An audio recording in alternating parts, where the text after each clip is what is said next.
I have a dream that one day this nation will rise up.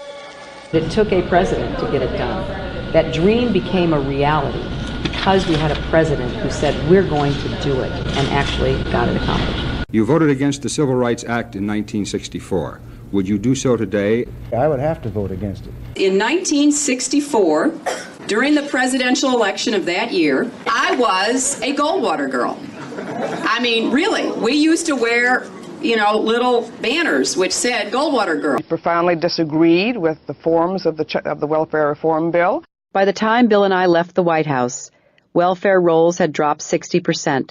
Many years after that, when many people are pronouncing welfare reform a great success, we've got growing child poverty. The poor are suffering. Then they'd have to talk about the Clintons' past. The same Confederate flag Bree Newsom took down from above the South Carolina State House represents the exact same slave-owning and traitorous Confederacy for which Bill Clinton signed a resolution stating that the highest star on the Arkansas flag represented. To this day, they still have an official Confederate Flag Day. And not only did Bill and Hillary never say anything about this, but for 12 years they celebrated the Confederacy too. I wouldn't want to talk about my past either if I were them. While I was working on those streets, watching those folks see their jobs shipped overseas, you were a corporate lawyer sitting on the board of Walmart. The persistent scourge of child labor. I'm always proud of Walmart and what we do. Clinton also took a role in supporting a Buy America program. One of the reasons we want to buy America is because we love America. Walmart continued to get most of its products from overseas during its Buy America program,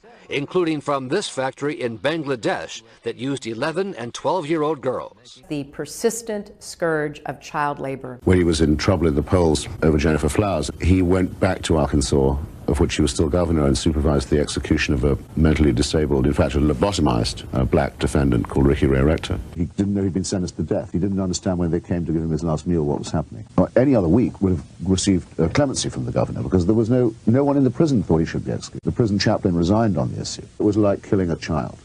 So it was President Bill Clinton who escalated the drug war far beyond what his Republican predecessors even dreamed possible. It was President Clinton who championed laws banning people with criminal convictions from access to public housing so that people wouldn't have housing upon release from prison. It was the Clinton administration that championed laws denying even food stamps under federal law to people who were once caught with drugs.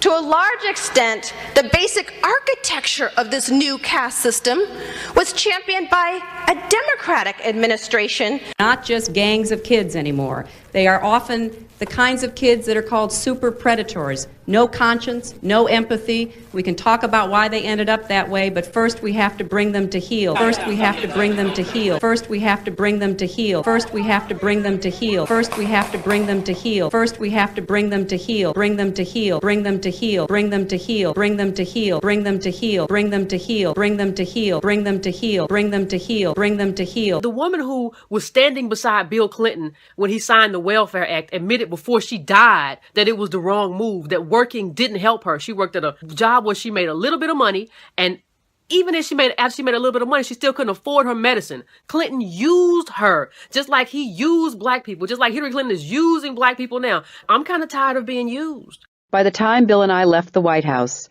welfare rolls had dropped 60%. 6 million, 2% of our population have no income except those food stamps. The food stamps is the sole thing that stands between them and being totally without any income. I want to talk about this story that CNN.com put out dealing with the recession worsens racial wealth gap. Whites have a net worth about 20 times that of blacks and about 18 times that of Hispanics. Who's to blame for this? She was very close to Robert Rubin, to Lawrence Summers, to the people in the Clinton administration who gave us the radical deregulation of Wall Street. So they're the ones that opened the door to the Wall Street thieves that brought on the Great Recession. Hillary Clinton has not been a friend to black people. We're not just talking about mass incarceration. This duo has gutted and devastated the black community. You can draw a line from the evaporation of black wealth in the black community back to the deregulation of the Clinton years. I would be hard pressed to find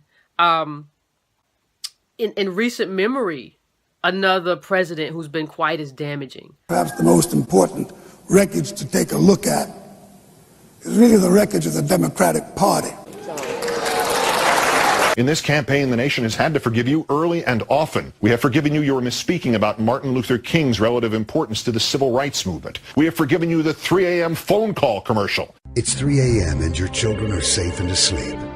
But there's a phone in the White House and it's ringing. Something's happening in the world. Your vote will decide who answers that call. Whether it's someone who already knows the world's leaders, knows the military, someone tested and ready to lead in a dangerous world.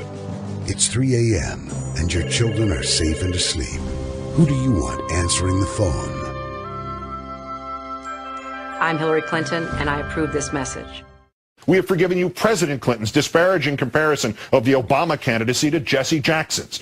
Jesse Jackson won South Carolina twice, in '84 and '88. I think people want change. I think they want to get beyond some of the racial politics that has been so dominant in the past. We have forgiven you for your boasting of your support among working, hardworking Americans, white Americans. Senator Obama's support among working, hardworking Americans, white Americans, is weakening again. We have even forgiven you repeatedly praising Senator McCain at Senator Obama's expense and at your own expense and at the Democratic ticket's expense. We have forgiven you the photos of Osama bin Laden in an anti-Obama ad. Now, my husband did not wrap up the nomination in 1992 until he won the California primary somewhere in the middle of June, right? We all remember Bobby Kennedy was assassinated in June. This nation's deepest shame, its most enduring horror, is political assassination. A person who can let hang in midair